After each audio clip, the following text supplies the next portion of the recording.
If you're the kind that loves under the radar draft prospects, then look no further than University of Cincinnati wide receiver Jeff Caldwell. When he came in and measured at the combine, he measured at 6'5", 217 pounds. His physical testing, he posted a 4.3 40-yard dash, a 42-inch vertical, and an 11-foot 2-inch broad jump. There's just so many things off the surface that are just really fascinating with Jeff Caldwell, and I can't be more excited to get into this film breakdown. What's really impressive and stands out when I watch Caldwell's tape is the foot quickness, as we're going to see right here on this clip right here. So there he is. He's going to go to the split release, and I just love how quick he gets to that split release.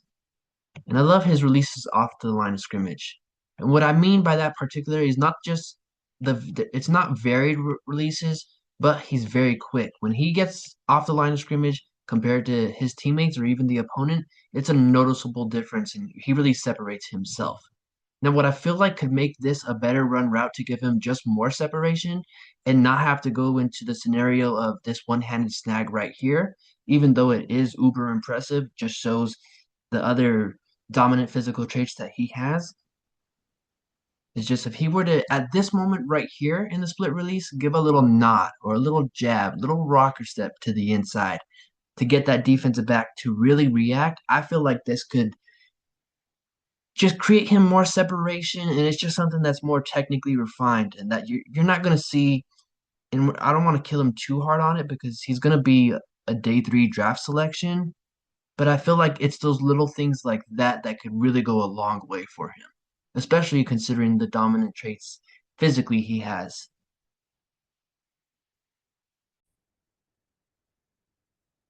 The obvious thing that jumps off the tape is he covers ground extremely quickly.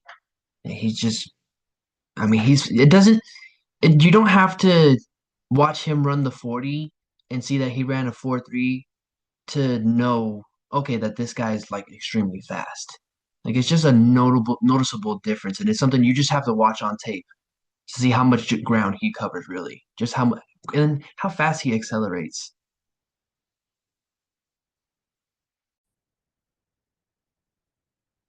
I'm going to, this is going to fall into that category of just lacks technical refinedness, and here's why. So let's get into really the fundamentals of this play. You have Cincinnati. They're going to be running, in essence, four verticals. So what this is going to be is you'll have Caldwell at the top, run a seam route right here. And then you have the slot wide receiver to the bottom. He's also going to be running the seam route. And the TCU defense is going to be dropping three safeties. So let's get to that moment where they drop three safeties, knowing that it's a seam from Caldwell, it's a seam from the slot receiver to the bottom. Let's get to where TCU drops three.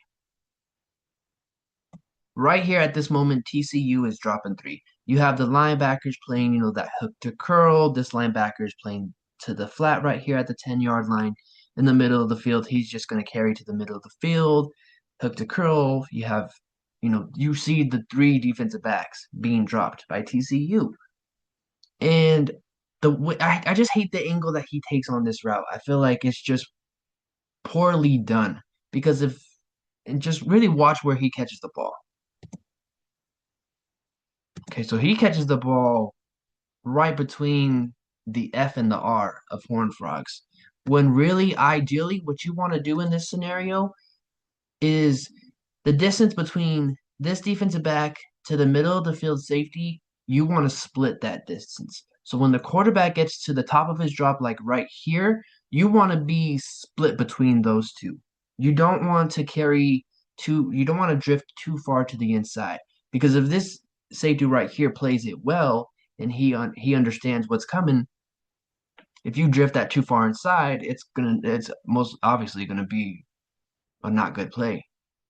I just really don't. I feel like at this moment here, you watch this defensive back that he's up against. Watch him turn his hips. When he starts to stem outside to the sideline, he's gonna turn his hips that way. So if he were to keep stemming that way, that's perfectly fine because he's just gonna carry this defender right here far enough to the sideline and create a greater distance to be able to split the outside corner, the middle of the field safety here. So if he keeps doing this, like how he's carrying him right here, then that's perfect.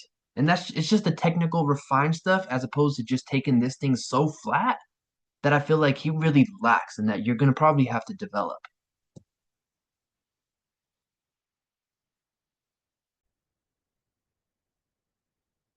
The skill that he has is he moves incredibly well. And when you are a very tall wide receiver like Caldwell is, it's very rare that you see those tall guys be able to sink their hips and move like a slot wide receiver or a wide receiver that's in the 5'10" to 6 foot, 6 foot one range, which he does right here. So here he is to the top on just this kind of stutter and go.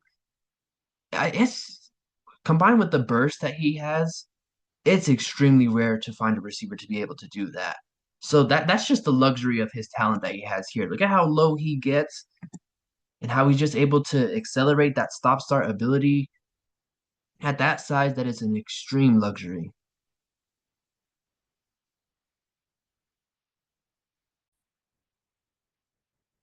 And interesting enough, something that's also just an extreme luxury for him is I've seen Cincinnati use him on a lot of touches behind the line of scrimmage and even screens like this scenario right here.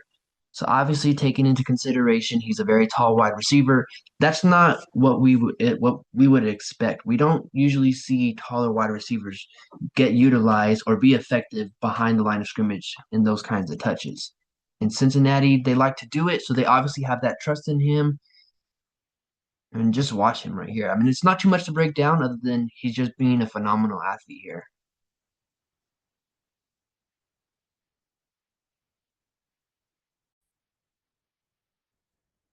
If you really had any question about his hands or you wanted to see how good his hands are, this is some evidence right here for you. So there's Caldwell to the bottom of the screen right there, running a slant.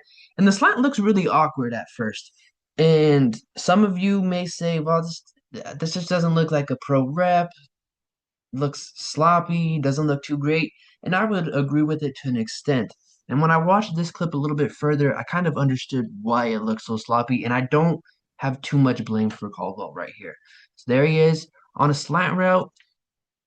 And I don't, here's why I don't blame him for it looking so sloppy is because when you understand that the defense in this scenario is going to have a safety or a defender like this player right here, eyeing it and really playing the run and the pass right here, knowing that when the quarterback delivers that ball, you're going to be, you don't want to run too far. You don't want to run into that defender because it's just not going to be as effective, especially yards after the catch. So you want to understand that there's going to be some timing.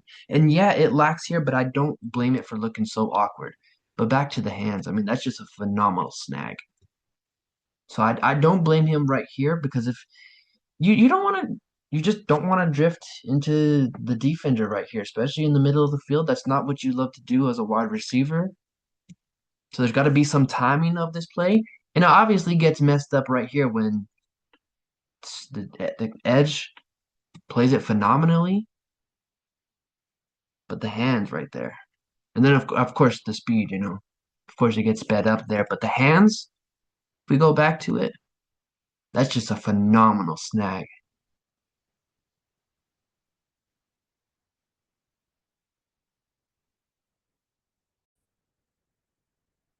Right here, we're gonna give him some props in the technically defined department because this is a really good run route, and it's something that you see a lot of the pros do.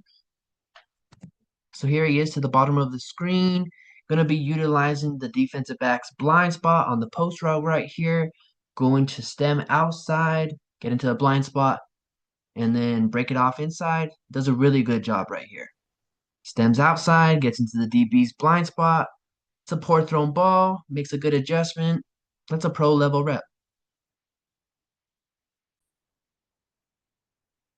Another props in the technically refined department here. And I like how Cincinnati used him a lot in the slot because you're able to use him on these seam routes right here. And when it comes to the defense playing this type of defense right here that I'm going to show, he does a really good job of understanding once he gets past this key defender right here to turn his head to the quarterback, understanding the timing of the play. So watch him right here. gets past this initial linebacker right here. And once he does, the quarterback is already to the top of his drop. He's just waiting for Caldwell to turn his head to him so that way he can release the ball. Caldwell turns his head to him, and I like how he runs to a spot right here. He doesn't run the full route, he just runs to the spot. That's really good on Caldwell's part.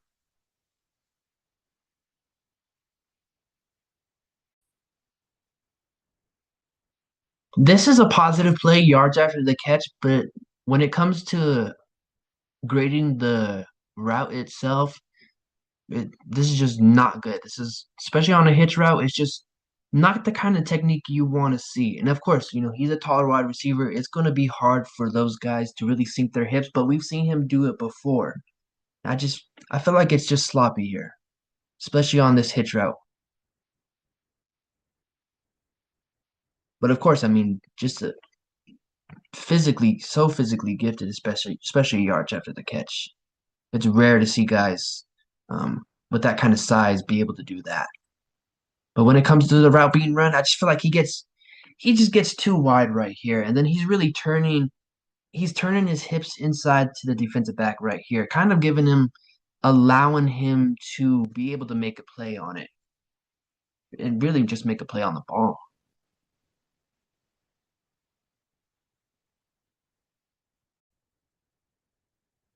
This is this isn't the most perfectly clean route. I mean, he raises his pad level at the top of the break and gives an indication that a break is coming eventually. But overall, I feel like this is just a really solid rep when you're looking at how this is going to translate into the pros. So watch him right here. At about that moment right there, when he's starting to raise his pad level and he's starting to get really straight, that's indicating that there's going to be a break. And you see a lot of the taller wide receivers, instead of really sinking their hips, they'll try to jump into the cut. So they try jumping into the cut. Makes it a little bit easier for them to get in and out of the break, as indicates right there, really jumps into it, but he's still able to get low. So, I mean, just overall a good sign, good footwork, being able to really just speed turn to the sideline, make your path sharp to the ball, really box out the defender here. Does so. Now it's a ball where you're having to understand how close you are to the sideline. Ball isn't perfectly placed, so you're going to have to reach outside of your frame as he does right there. Gets not only 1 but 2 feet in bounds. That's a great rep.